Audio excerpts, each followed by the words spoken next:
It's Here First from IPR. I'm Megan McKinney.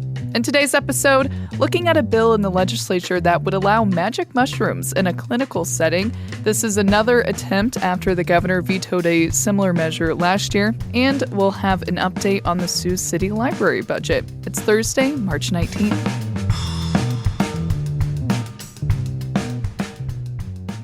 People could not be disqualified from fostering due to the religious beliefs on sexual orientation and gender identity under a bill advanced by House lawmakers. This includes someone's intent to raise a child in a way consistent with their moral or religious beliefs. Republican Representative Craig Williams says the Department of Health and Human Services would have to consider the child's beliefs when placing them. This shall not be interpreted to preclude the department or the department's designee from taking into account the sincerely held moral or religious beliefs of the child or the child's family of origin when placing that child in foster care. Those are my opening comments. The Iowa Foster Parent Handbook states foster parents must respect a foster kid's gender identity and sexual orientation regardless of personal beliefs. Opponents of the bill say it places the interests of prospective parents over the best interests of the child. The proposal is now eligible for debate in the House.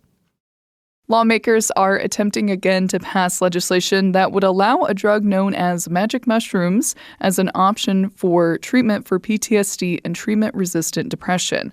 Here's more from IPR's Isabella Liu. Psilocybin is a naturally occurring psychedelic compound found in certain mushrooms.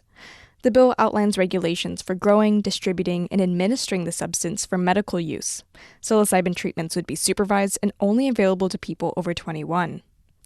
Amy Campbell is a lobbyist with Iowa Behavioral Health Association, which is against the bill. She says the state should wait until the FDA approves the substance.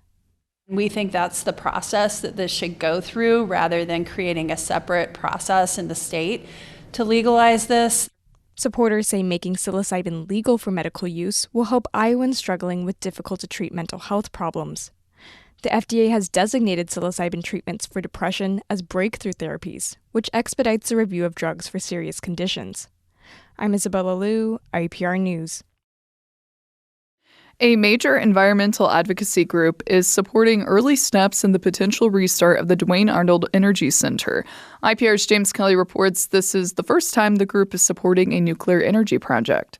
A comment filed by the Natural Resources Defense Council says the group supports the ownership consolidation plan for Duane Arnold. It's not meant to be taken as a broader statement about the group's position on nuclear power or data center development.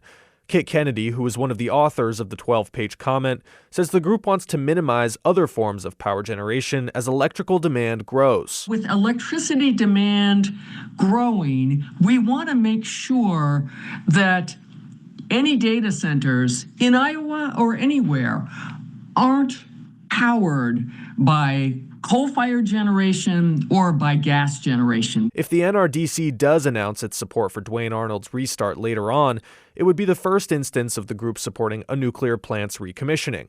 I'm James Kelly, IPR News.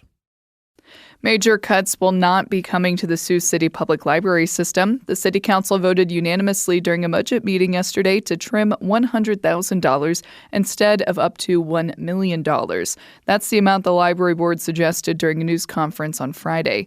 This comes after community members rallied around the library to try and keep it from cutting services and staff.